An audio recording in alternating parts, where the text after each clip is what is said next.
I just had to leave the office. I kept getting too many interruptions and phone calls. So here I am at home. We're going to pick up where we got interrupted. Let's see. The queen was giving Princess a little spoonful of soup in her dreams. But as soon, and the mom said, I gave you a small taste so that you would remember. I want more. But as soon as the princess said this, her mother was gone. She disappeared, and the bowl and the soup spoon disappeared along with her. Lost things, said the pea, more lost things. And then she heard her name. She turned, happy, thinking that her mother had come back. But the voice was not her mother's. The voice belonged to somebody else, and it was coming from someplace far away, and it was telling her to wake up, wake up. The pea opened her eyes and saw Miggery Sow standing over her bed, a knife in one hand and a candle in the other. Mig, she said. Gore, said Mig softly.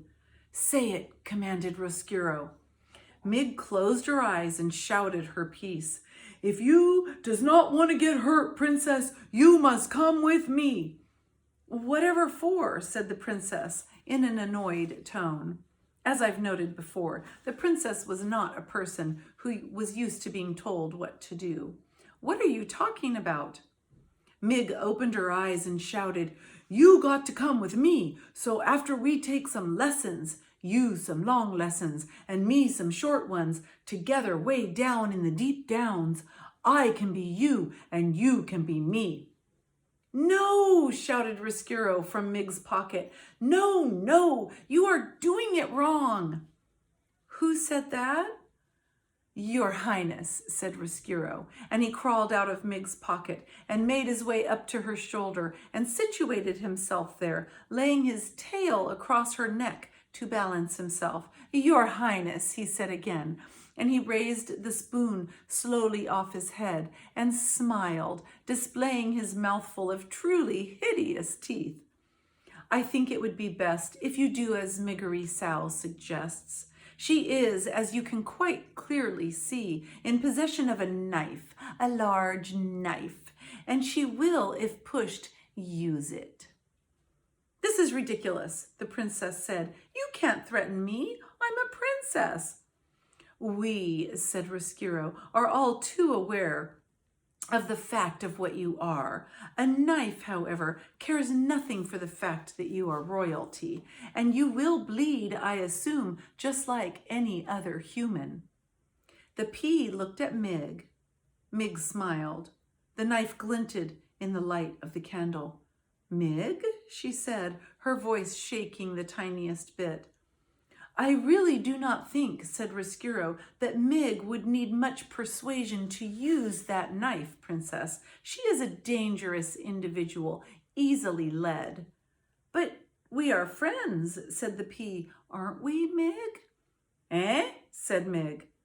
Trust me, said Roscuro, you are not friends, and I think it would be best if you addressed all your communications to me, princess. I am the one in charge here. Look at me. The pea looked right directly at the rat, excuse me, and at the spoon on his head. Her heart skipped a beat and then 2 beats. Do you know me, princess? No, she said, lowering her head. I don't know you. But reader, she did know him. He was the rat who had fallen in her mother's soup, and he was wearing her dead mother's spoon on his head. The princess kept her head down. She concentrated on containing her rage that was leaping up inside of her. Look again, princess, or can you not bear to look? Does it pain your royal sensibilities to let your eyes rest on a rat? I don't know you, she said, and I'm not afraid to look at you. The pea raised her head slowly. Her eyes were defiant. She stared at the rat. Very well, said Roscuro. Have it your way. You do not know me. Nonetheless, you must do as I say, as my friend here has a knife. So get out of bed, princess. We are going on a little journey. I would like it if you would get dressed in your loveliest gown, the one that you were wearing at a banquet not so long ago. And here's a picture. Do you know me, princess? See, here's Rescuro on Meg's shoulder and the knife, and there's the princess.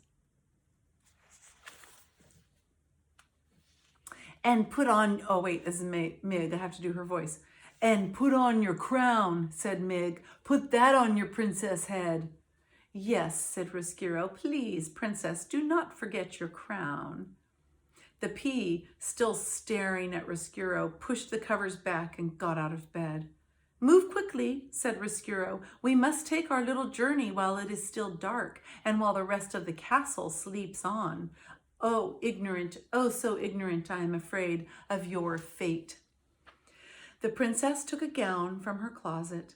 Yes, said Rescuro to himself, that is the one, the very one. Look at how it sparkles in the light. Lovely. I will need someone to do my buttons, said the princess as she stepped into the dress. Mig, you must help me. Little princess, said Rescuro, do you think that you can outsmart a rat? Our dear Miggery Sow will not lay down her knife, not even for a moment, will you, Miggery Sow? Because that might ruin your chances of becoming a princess. Isn't that right? Gore, said Mig. That's right. And so, while Mig held the knife pointed in the direction of the princess, the pea sat and let the rat crawl over her back, doing her buttons up for her one by one. Oh! The princess held very still. The only movement she allowed herself was this. She licked her lips over and over again because she thought that she could taste there the sweet saltiness of the soup that her mother had fed her in her dream. I have not forgotten, Mama, she whispered. I have not forgotten you. I have not forgotten soup. Let's see how we're doing. I think we'll end there. I'm hoping I can upload this one and you'll have the 2 videos for this day. And then we'll pick it back up tomorrow. Bye.